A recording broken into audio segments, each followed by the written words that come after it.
If Star Wars Knights of the Old Republic left you wanting more of that game's near-perfect blend of exploration, combat, and role-playing, then the Sith Lords is going to give you your fill.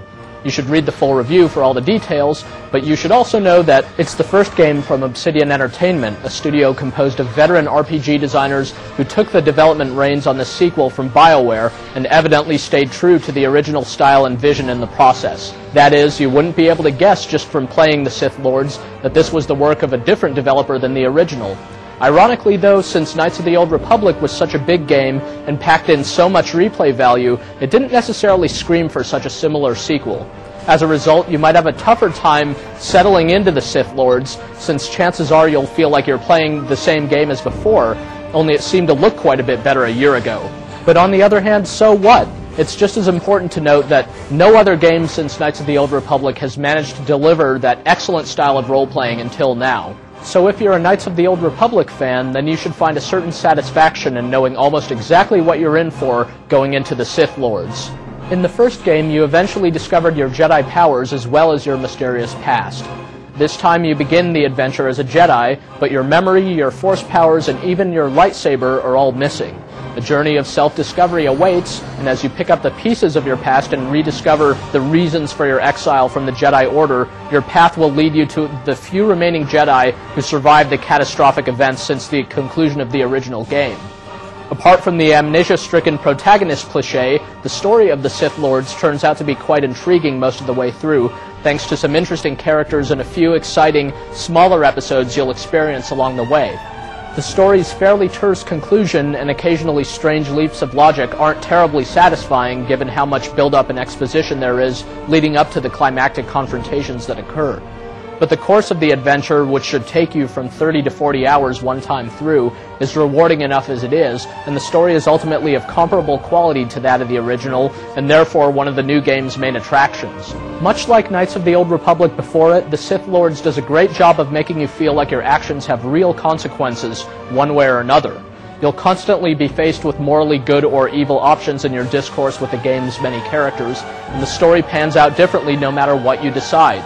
Better yet, the decision-making isn't always so cut and dried. For instance, one of your companions, a mysterious old Jedi named Kreia, might chastise you for doing what you felt was certainly the morally right thing to do. Kreia makes a convincing point, causing you to second-guess yourself. Sometimes people must learn life's hard lessons firsthand, and helping them out in a bind at these critical moments may not ultimately be what's best for them. The Sith Lord's morally ambiguous storyline has a number of poignant moments along these lines. It's also got some nice throwbacks to the original story, most notably in the form of several returning characters whom you'll probably appreciate seeing and hearing once again. Like its predecessor, the Sith Lords isn't necessarily well balanced in terms of its combat system, but the combat is still a lot of fun. It's still in the same pseudo-turn-based style of the original, so you can pause and issue orders to any of your characters at any time, but more often you'll simply watch as they automatically close the distance to attack their foes with melee weapons or hang back and fire away with blasters. Once again, ranged weapons feel rather underpowered, though to be fair, this seems consistent with the Star Wars mythos.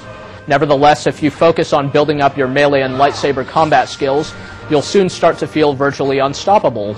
Some fights can still be challenging, such as when you're faced with maybe a dozen enemies at once, but the same tricks to consistently winning battles in Knights of the Old Republic still apply here. A disappointing presentation hurts the Sith Lords, especially on first impression. The game really doesn't look any better than the original, but its frame rate is often even worse, sometimes plummeting down into the single digits during some of the more hectic battles. On the other hand, the lightsaber action you'll still be seeing frequently throughout the second half of the game still looks impressive. As with the original, the best part about the Sith Lord's audio is its extensive use of speech, of which there must be hours and hours here. Most of it is solid, though there are only a few standout performances coming from Kreia and a certain model of sociopathic droid with whom you'll get to exchange words, among other things. Close to death. Yes, closer than I'd like. You have the smell of the KotOR tank about you. How do you feel?